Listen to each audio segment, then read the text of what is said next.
बिहार देश की राजनीति का वो प्रदेश जहां पर चुनाव सिर्फ सत्ता का नहीं, विश्वास और पाला बदल का भी खेल है। यहां सियासत जातीय गणित से शुरू होती है और नतीजा नेताओं के समीकरण पर खत्म होता है।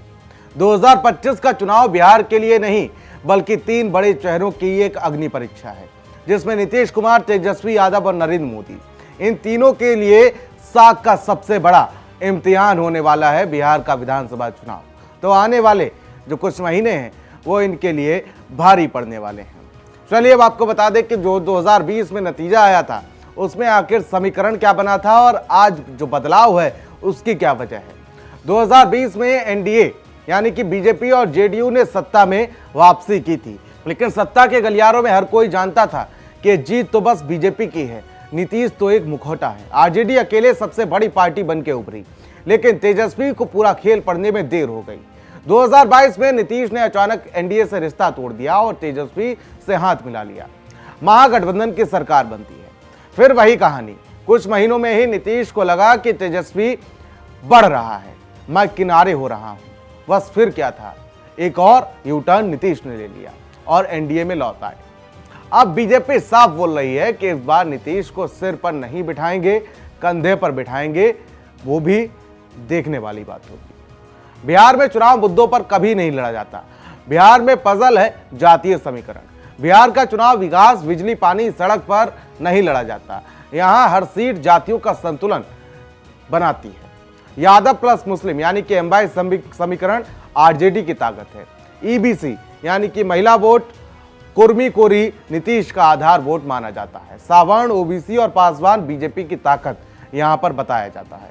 आरजेडी को भरोसा है कि यादव मुस्लिम मिलकर 30% वोट पकड़ कर सकेंगे। बीजेपी जेडीयू को भरोसा है कि मोदी का चेहरा प्लस ईबीसी प्लस महिलाएं सत्ता में फिर से वापसी करा देंगी। एलजेपी पासवान फैक्टर यानी कि 6 से 7% वोट एनडीए की तरफ खींच सकता है।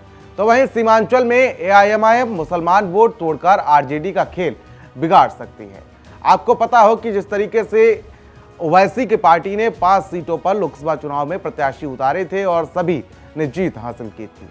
चलिए अब आपको बताते हैं कि बिहार का राजनीतिक नक्शा क्या कहता है, किसका कहां पर जोर है और किसका इलाका कहां पर मजबूत है, कौन सा इलाका किसकी पकड़ में है। सीमांचल क्षेत्र की बात कर लेते हैं, जिसमें कटिहार आ जाता है, किशनगंज आ जाता है। इसमें आरजेडी और एआईएमआईएम यानी कि मुस्लिम बाहुल्य क्षेत्र है, ओवैसी का असर देखा जाता है। मगध क्षेत्र की बात कर लेते हैं, इसमें गया, नवादा, जिसमें जेडीयू और आरजेडी बराबर से हैं। मिथिलांचल यानी कि दरभंगा, मधुबनी क्षेत्र, जिसमें बीजेपी, जेडीयू, मैथिल बेल्ट में एनडीए का दबदबा है।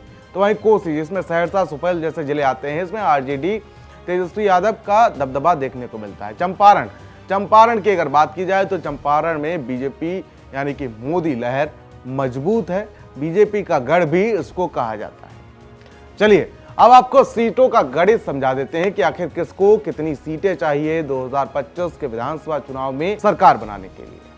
चलिए कुल सीटों की बात की जाए तो 243 सीटें हैं यहाँ पर, और उसमें बहुमत में 122 सीटें चाहिए। मतलब जिसने भी 122 का आंकड़ा छू लिया उसकी नैया पार हो गई। एनडीए के प्लान क्या है, कैसे एनडीए रणनीति बना सकती है। 100 से 120 सीटें खुद लड़ेगी, क्योंकि उसे भरोसा नहीं है कि नीतीश स्थायी हैं और नीतीश की हरकतें भी ऐसी नहीं है कि उन पर भरोसा कर लिया जाए। जेडीयू की अगर बात की जाए तो 40 से 50 सीटें मांग रही है, बार्गेनिंग पावर कम हो चुकी है।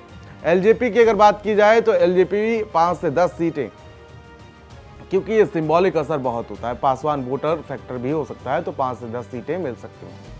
चलिए अब महागठबंधन का आखिर क्या प्लान है वो भी बता देते हैं।